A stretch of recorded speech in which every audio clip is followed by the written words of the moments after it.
ونصلي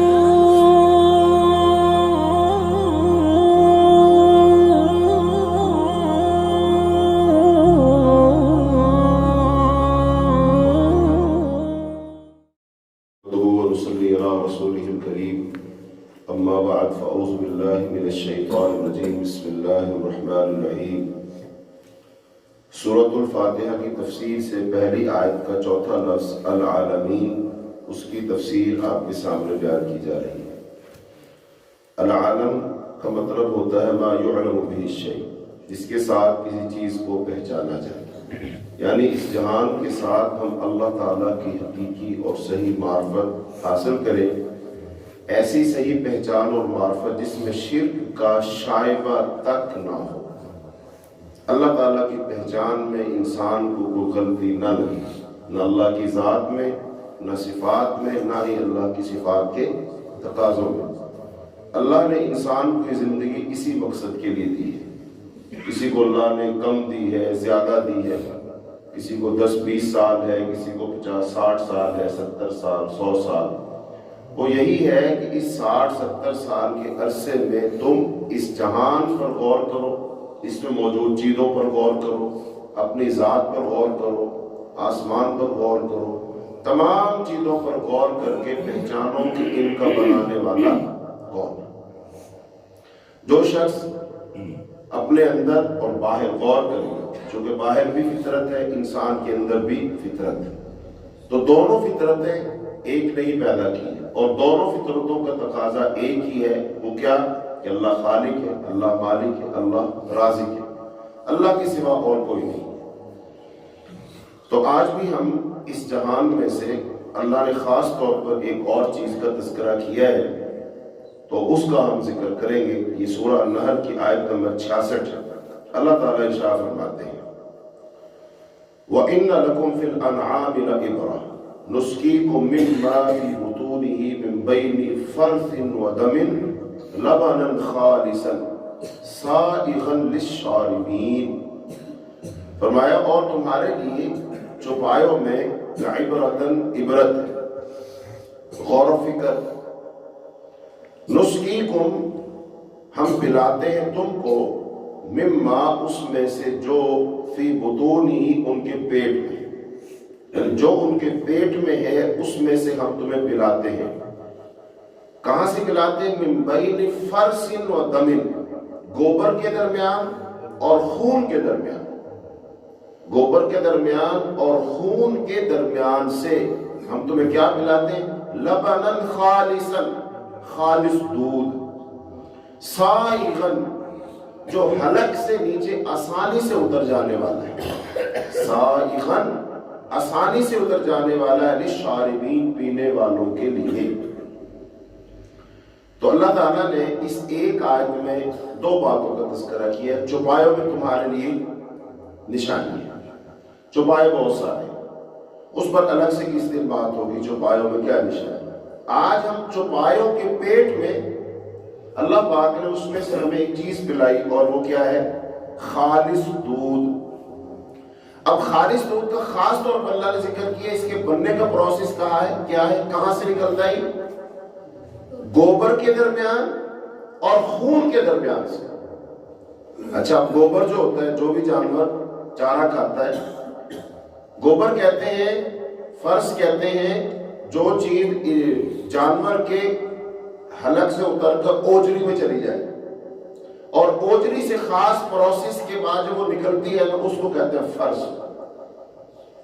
تو وہ ہم سب جانور کی قربانی کرتے ہیں تو ہم دیکھتے ہیں ہرا چارہ کھاتا جانور، اور اس کے پیٹ میں جا کے اتار دلی سارا مل جاتا ہے۔ تو دوسری طرف خون ہے، خون کا رنگ کیا ہوتا ہے؟ سرخ۔ تو ایک طرف سبز چارہ اور ایک طرف سرخ خون، ان دونوں چیزوں کو ملا دو تو ایک الگ سے رنگ بنے گا، لیکن اللہ تعالیٰ فرماتے ہیں ہم ان دونوں کے بیچ سے ایک تیسری چیز پیدا کرتے ہیں، تیسری چیز نکالتے ہیں، وہ کیا ہے؟ خالص دودھ۔ اور دودھ کا رنگ کیسا ہوتا ہے؟ بالکل سفید چٹا۔ دودھ کی مثال دی جاتی ہے کہ یار دودھ کی طرح سفید ہے۔ اب سوال یہ ہے کہ اس خون کے درمیان اور گوبر کے درمیان سے یہ سفید رنگ کیسے پیدا ہوتا ہے، اس پر جتنا چاہے غور کر لو، بالآخر انسان کے کل یہاں پہنچے گی کوئی ذات ہے، کوئی ہے جس کی یہ کاریگری ہے، کوئی ہے، اور جو وہ ہے نا وہی اللہ ہے۔ ایک بات۔ دوسرا، یہ جو دودھ ہے اس کے اندر جو غذائیت ہے، جو یہ انسان کے لیے مفید ہے، اس کے جیسی اور کوئی شے انسان کے لیے مفید۔ دودھ اپنے اندر ایک مکمل غذا ہے۔ تمام ڈاکٹر کہیں گے بچوں کو دودھ پلاؤ، مکمل غذا ہے۔ تو اس کا مطلب اللہ نے گوبر کے درمیان اور خون کے درمیان سے سفید رنگ کی ایک ایسی خوراک پیدا کر دی جو مکمل غذا ہے انسان کے لیے۔ تو اب وہ کون ہے جو گوبر کے درمیان اور خون کے درمیان سے پینے کے لیے ذائقے میں، خوشبو میں، غذائیت کے لحاظ سے انتہائی بھرپور چیز، مزیدار چیز اللہ کو پیدا کی ہے، تو وہ اللہ ہے۔ پہچانو اس سے۔ عالم ہے نا، عالم کے ذریعے سے ہم کس کو پہچانیں گے؟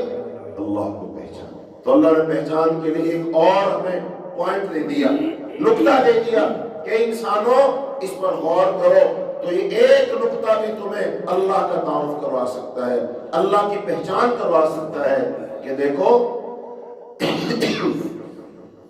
کہ کس نے گوبر اور خون کے درمیان سے سفید رنگ کا دودھ نکال کے جس میں غذائیت بھرپور ہے، پینا اس کے لیے آسان ہے، حلق سے نیچے جلدی اتر جاتا ہے، وہ پیدا کرتی ہے۔ اس لیے جب بھی اکثر لوگ بیمار ہوتے ہیں ہم کیا کہتے ہیں؟ یار دودھ پلا دو، یا دلیا بنا دو، یا رس کھلا دو۔ کس سے کھلاتے ہیں؟ دودھ سے۔ دودھ حلق سے جلدی اتر جانے والا، ہضم ہو جانے والا، جزوے بدن بن جانے والا۔ رسول اللہ صلی اللہ علیہ وسلم معراج پر تشریف لے گئے، جب آپ اوپر پہنچے آپ کو 3 چیزیں پیش کی گئی۔ نمبر 1 شراب، نمبر 2 شہد، نمبر 3 دودھ۔ تو آپ صلی اللہ علیہ وسلم نے دودھ کو لیا، شراب کو بھی چھوڑ دیا، شہد کو بھی چھوڑ دیا۔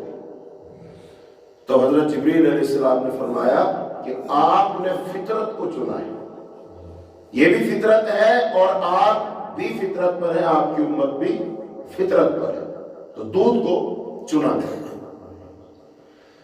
تو اب سوال یہ ہے کہ دودھ کی وجہ سے تو ہم نے اللہ کو پہچاننا تھا، اس پر غور و فکر کا نتیجہ نکلنا تھا کہ اللہ، ہم نے کیا کیا؟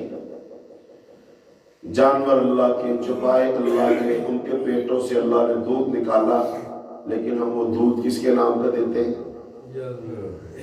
کوئی 11ویں کے نام کا، کوئی فلاں کے نام کا، کوئی فلاں کے نام کا۔ اور نظریہ یہ ہے اگر نہ دیا ناراض ہو جائیں گے، دودھ دینا جانور بند کر دیں گے۔ اللہ، بہت سارے انسان ہیں، تو انسان ہی ہندوؤں میں سے ایک پتھر پر دودھ ڈالتے ہیں اور نظریہ رکھتے ہیں کہ اس کے اوپر دودھ ڈالیں گے ہماری مرادیں پوری ہو جائیں گی۔ کوئی بھی مراد من کی، وہ اولاد کی ہے، مال کی ہے، دولت کی ہے، عہدہ منصب کی، کوئی بھی خواہش ہے، اس پتھر کے اوپر، کالے پتھر کے اوپر دودھ گراؤ اور وہ دودھ وہاں سے گر کر بڑے نالی میں بہ جائے، ضائع ہو جائے، لیکن وہ کہتے ہیں بس دودھ اس پہ گرا دو، مرادیں پوری ہو جائیں۔ چیز اللہ نے بنائی، اللہ نے بنا کر انسان کو دی، اللہ کا شکر اور پہچان کرنے کی بجائے ایک پتھر پہ دودھ کا چڑھاوا چڑھا کے منتیں پتھر سے مانی جا رہی۔ اللہ کو دکھ ہوتا ہے، اللہ ناراض ہوتا ہے، اللہ کو غصہ آتا ہے۔ وما قدر اللہ حق قدرہ، جیسے اللہ کی قدر کرنے کا حق تھا انسانوں نے، ویسے اللہ کی قدر نہیں۔ چاہیے تو یہ تھا اور ایمان بڑھ جاتا، اور ایمان پکا ہو جاتا۔ آخری بات، انسان اگر خود سے مشاہدہ کرے، دودھ کی قلت ہے نا، خالص دودھ نہیں ملتا۔ لاہور میں بہت بڑے مسائل میں سے ایک مسئلہ یہ ہے، خالص دودھ نہیں ملتا۔ دودھ ہر گھر کی ضرورت ہے، پھر دودھ کے نام پر کیا کیمیکل اور کیا چیزیں، کیا کیا کیا فروخت ہو رہا ہے، لیکن ہم سب چاہتے ہیں کہ دودھ خالص مل جائے۔ پھر کیا ایسا کرو نا بھئی، اس گائے بھینس نے چارہ ہی کھانا ہے نا، چارہ منہ سے ذریعے سے اوجری میں پہنچتا ہے اسی سے بنتا ہے.